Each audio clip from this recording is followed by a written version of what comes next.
Hey Andrew, how you going? Hey Brian, how's things? Yeah, good, thanks. Excellent. So the new album to me has a lot more mature sort of sounds throughout it. There's a lot of depth through the album. Was that sort of a conscious decision on yours to keep going that in that evolutionary sort of process of the band? Yeah, I don't know if it was sort of so conscious, but it was definitely just where I'm at. It's just, as you said, it's a maturity. It's been a while since I've recorded and written material, so much as I have on this one. So I guess it reflects where I'm at in my life. Okay, and do you think the surrounds that you've talked about with your studio and where you're located lend to that process? Absolutely. Yeah, absolutely. Yeah. It's a very chilled out environment. We live in the forest here and surrounded by big glass windows, and we can see all of the outside, so you really feel connected with nature. And we just kick back and especially during this period, more than any, so it was a very unique circumstance to have to do an album in. Okay, and when it came to the songs, what were some of your first songs that you laid down for the album? Well, one of the first that I wrote entirely in this period was Quasar. And that was one that just came out of the main guitar riffs that you hear, that stereo harmony guitars rather, that go throughout the song. I just was mucking around with a loop and started building the harmonies, and thought to myself it wasn't a bad idea, not a bad sort of riff, and I thought I could probably build something around this. So then migrated into the studio and just built from there, and so that was sort of a nice tune to sort of christen the house with, and build to write in the new studio. There were songs like Wedgetail was another one.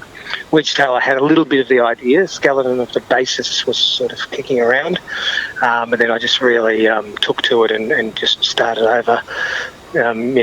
Wrote the lyrics, wrote the melodies, and all that stuff in the studio in the forest. So they were all very influential. I mean, Wedgetail, the lyrics. The reason it was even called Wedgetail is because I was just in my back on the deck there, and a huge big wedgetail flew over, and then a whole bunch flew over, and I sort of observed them for a while because of the way they were just hovering, and they're a rare sight, so it's really always a treat when you see one. And and I think I just said, that's how it's meant to be, free like that, and I think the freedom part of it was very poignant, due to the lockdown and all that. Sure, and a song like All of the Above, to me, seems to be written almost from the outside looking in. Can you tell me more about the song? Yeah, well, I had an experience in my life where I lost a young person, a friend of one of my children, and it was quite impactful, and he was so young, and I couldn't believe that this happened. And then I thought, he was probably going through things in his life with his identity, and sometimes it's hard, people don't know what's going on. And then, ironically, I was going through the same thing myself personally without even realising it, and I was in Great Depression, and it was before I remarried, and I was at a real low, and I think that I kind of wrote this to myself, as an inspiration, as to pick myself up and to find a way and to not give up, and just know that there's more to it. There's more to than just one the permanent solution for the temporary problem. Sure. And to me, listening to this album, it's almost, to me, I go back to some of my 70s albums when I listen to it, where I think you've told a story, not just put a collection of songs together. Is that something you agree with, yeah? Yeah, because they all have a common theme, and they all point towards a common theme. And a lot of it's self-expression. It's finding yourself and knowing there's more. And just my whole understanding of life has changed a whole lot in the last kind of probably 8 years of my life. So these things were incredible inspirations to me. And going on from that, do you feel when you sit down to record an album, and you know, you're in the industry for a long time. A lot of people are releasing stuff. Do you think that it's more important now to tell that story, to make that collection, because it's so easy to put a song together and put it on the internet? Absolutely. You know, before, years ago, you know, we'd be lucky if we did one album every 18 months or so, and it was a big ordeal, and, you know, you had to have a major record deal to finance it, and, you know, and it was quite hasty too. You'd sort of be in and out, and that'd be it. The way, you know, I record these days, so the songs, I never let anything slip. If there's an idea that I wrote 10, 15 years ago, and I go, that's still a good idea, and I look at it and I go, I'm going to build on that, or I'll drag that up and it'll be on the latest record. And I've always done that. So there's always something tying back like a circle, constantly going back a little bit and bringing in the new with the old.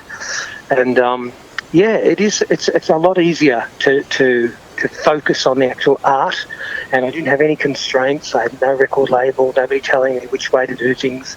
I was just on my own doing my thing. And so it's nice to get that deep and that creative and find yourself and find your own sound. And the funny thing is, for me on this album, it feels like it's the first time I've really found where I wanted to be.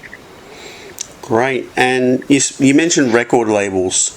Now, physical product's important to me. I'm not a real great Apple Music, Spotify guy. Sure. Are there plans for your record label to actually re-release past releases that you know of?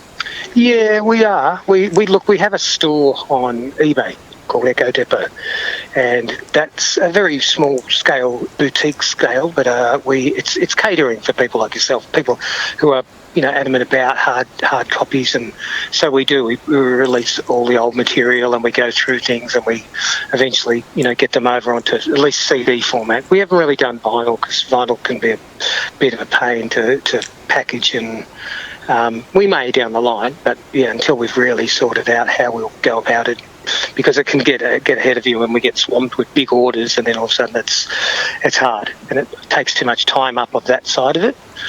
So yeah, but the CDs we always do CD.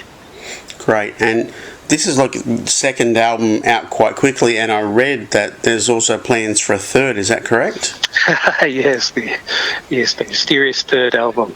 That's a story in itself. But yeah, that's a bunch of archives that was kind of slated to be the fourth Pseudo Echo album back in the 90s, and then the band split. So I was going to do a solo album with most of that, and then I ended up deciding that I didn't want to be in the limelight anymore, and thought I could just hibernate and go into production, which was good. I really enjoyed it. It was a great thing to do, and I did it for years. It was really successful, and so that sort of got shelved. But strangely enough, it got lost too. So we lost all the demos. Got lost. There was one copy, and it was given to somebody to duplicate, and they lost it. And so I lost all my songs. I had no copy, no backups. Technology changed. The old files wouldn't open on new programs, and I just gave up on it. And then only in recent, it was this year, in fact, that when we were moving archives around and going through stuff, there were some unmarked tapes. So I had, in fact, made a backup, but being a young fella and not being that together at the time, I hadn't labelled it. Right. So, yeah, we did find a bunch of stuff. So there's plans to release that probably as is.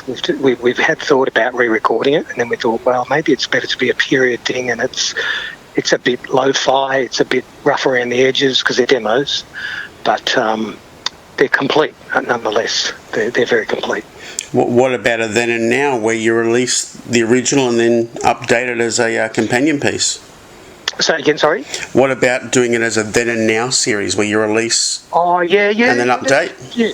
Well, there'll definitely be some of the songs will be re-recorded as well as, most certainly, because we've been really happy doing this acoustics thing we've done, the Acoustica, which was the album we did at the start of the year, and that was really well received. So that'll be another plan to do Acoustica 2 down the line too. So some of those songs from that 90s thing will no doubt appear with a sort of a freshened up recording on there. And you mentioned your production work. Tell me what some of your proudest production achievements have been. Well, I produced all the Chocolate Starfish stuff back in the day. and that was a successful run. May not have been exactly the style that I wanted to do, but it's still, I treat every project as a challenge, and I try to get the best out of it. I did some work with Taxi Ride, and I even did something with the Lee Kernaghan. I did something with the Shantuzis. My God, there's so many bands, I forget who they all are. But there were lots and lots, yeah. And so I just sort of, kept a low profile and enjoyed it, producing stuff for Anthony Collier. He had a number one with one of them. There were lots of stuff like that. So just in the background, but it was great for my skills. I really honed my skills in production, and it was a really good way to see it totally on the outside rather than being the artist. Yep. Okay, so now we're going to go back a little bit. When you were younger, was there one pivotal moment where you knew this was you forever? Not really, to be honest. I never really thought of it as... it's a funny thing with sort of success and in the music industry in particular, where you never quite get to the thing where you think you're supposed to be. You're just constantly going one more. So no matter where you are, there's still more. There's still higher up, and and whether it be in actual sales and things like that, that doesn't necessarily have to be the way it be, but just achieving more of what you want to do. So I think, look, most certainly when I had our first, we signed a record deal with EMI and we had a single out, and I was so proud of my single, just this one little 7-inch record, and I can remember I come from a family of sportsmen. They're all fantastic sports, footy players and cricketers, and they had a massive trophy cabinet, my 4 older brothers, of all their trophies, and I was terrible at footy, and so when I got the single, that was the first thing I put in the trophy cabinet with great pride. My mum put it right in the front. My brothers were all proud of me, so that was probably the most pivotal moment where I thought I've sort of, I'm now in the music industry as such, and signed to a major label and making records, and I don't have to have a day job. Can you remember the first time you heard one of your songs on the radio? I don't know if I can, actually. You think you would, but I think I don't know if I can, because it sort of just got played a lot all of a sudden. I remember the first time I was on Countdown, and that was extremely exciting. We played it at my 21st, the clip, and that was really exciting. But it was always exciting to hear it in those early days, especially if we'd be off and we'd be starting to do our first few shows interstate, and that was a real big deal to travel interstate to do a show. And often when you'd arrive in town, because we were, the new band, new kids on the block, and they'd often be playing our single when we came in town, so they knew we were doing shows. So that would be so exciting when we were travelling, down the Hume or something, driving, and we'd come on the radio, and we'd all go, "Oh wow, here's our song on the radio." Sure, and you segued brilliantly into my next question, was actually about Countdown. Oh yeah. So I grew up on Countdown. I think that it's a really missed part of the industry. Do you think Countdown could survive that way in today's musical climate? Probably not. Probably just because kids are so into different things now, and they seem very blasé about rock stars and the whole thing of success, because anybody can get a song on iTunes or whatever, and so therefore it's lost its kind of its prestige that was once associated with somebody in a band on television playing their songs. Look, if it was done right and done the right way, sure, anything's possible. But yeah, it was a unique thing, the whole thing with Molly and the way he was reviewed, and the show was kind of quite fun and light-hearted but still informal, and it was the best thing for bands. Like, if you got on Countdown, you just had your chance, you had your moment. So if you could really wow the audience and wow the nation, you're on your way, because you had a captive audience of something like 3 or 4 million people. Exactly. And with situation the way it is in the world, I know that lots of bands are putting everything on hold. Does Pseudo Echo have 2021 plans penciled in besides a record? Yeah, we do. What we're really changing about the way we tour, we're not going to tour as much anymore. We're going to step it up and do sort of theatre style shows and do a much bigger show. Put a lot more into it, make it much more visually matching the music. With projection and videos, and we want to step it right up, so we wouldn't be viable to tour all the time, and so we'll probably just do capital cities, and it'll just be a handful of shows a year, I'd say, maybe 10 shows, a dozen shows, something like that, max. Yeah. Perfect, and we'll leave it at that today. Have you got any final words for everyone out there? Well, I just hope people can connect with the record. So far everyone's, really praising it, which has just been wonderful. So I hope people can, give it a listen and see if they can connect with it. Perfect, mate. We'll leave it at that. Go back and enjoy the rest of your evening, and thanks for your time. Oh, no worries. Thank you. Great to chat. Eh? Thanks. Have a good one. Bye-bye. You too.